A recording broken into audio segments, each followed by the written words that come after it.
नमस्ते। मैं प्रिया Ajay astro money गुरु channel से आपके लिए लेकर आई हूं कमोडिटी मार्केट के ताज़ा अपडेट्स और खरीफ फसलों का एडवांस एनालिसिस।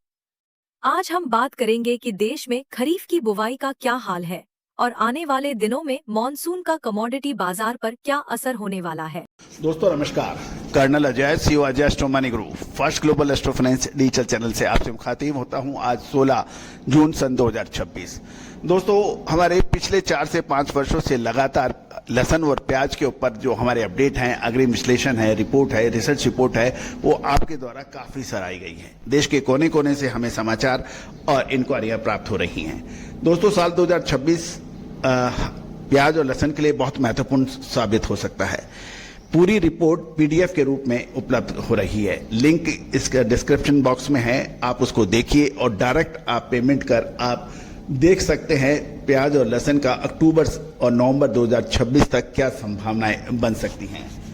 दोस्तों हमारा डिस्क्लेमर्स भी बहुत ध्यान से देखिएगा। रिसर्च रिपोर्ट मात्र एजुकेशन व रिसर्च के लिए दी जा रही है, किसी भी प्रकार के लाभ हानि की जिम्मेदारी हमारी नहीं होती है और ये रिपोर्ट वन टाइम है, इसमें किसी भी प्रकार की टेलीफोनिक बैकअप नहीं हो पाएगा। कोई भी इंक्वायरी के लिए आप संपर्क कर सकते हैं, नंबर स्क्रीन पे डिस्प्ले हो रहा है। साथ साथ पेमेंट कर आप डायरेक्ट लिंक के ऊपर क्लिक कीजिए, पेमेंट कीजिए और प्याज और लहसुन की पूरी जानकारियां अक्टूबर से नवंबर 2026 तक प्राप्त कीजिए। All the very best, good luck, happy trading. 12 जून 2026 तक कुल खरीफ रकबा 84.60 लाख हेक्टेयर रहा है। यह पिछले साल के 88.04 लाख हेक्टेयर की तुलना में 3.44 लाख हेक्टेयर कम है, यानी कुल 3.9% की गिरावट दर्ज की गई है।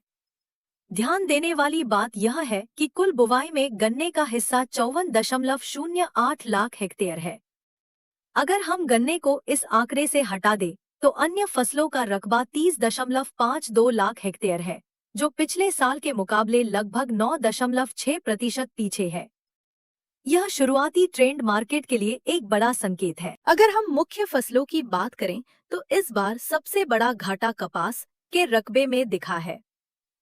कपास की बुवाई पिछले साल के मुकाबले 3.66 लाख हेक्टेयर पीछे चल रही है। इसके अलावा दलहन, खासकर मूंग और अरहर की शुरुआत भी धीमी रही है और यह 1.18 लाख हेक्टेयर के घाटे में है। मूंग अकेले 0.86 लाख हेक्टेयर पीछे है।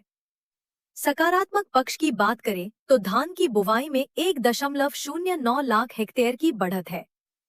साथ ही बाजरा, मूंगफली और जूट की बुवाई भी सकारात्मक क्षेत्र में चल रही है। ताज़ा डोमेस्टिक डेटा और मौसम विभाग (IMD) के अनुसार जून 2026 में देश भर में सामान्य से कम बारिश होने की 84% संभावना जताई गई है। अल्नीनो के प्रभाव और कई राज्यों में शुरुआत में ही मिट्टी की नमी कम होने के कारण खेती को लेकर चिंताएं बढ़ गई हैं। बुवाई अभी शुरुआती चरण में है, इसलिए अगले 2 हफ्तों में मॉनसून की चाल और बारिश की स्थिति ही एग्री कमोडिटीज की दिशा तय करने में सबसे अहम साबित होगी। आने वाले महीने के कमोडिटी बाजार में आने वाले बड़े मूव की अग्रिम रिपोर्ट के लिए संपर्क करें। +91 9414056705 नंबर स्क्रीन व डिस्क्रिप्शन पर उपलब्ध है।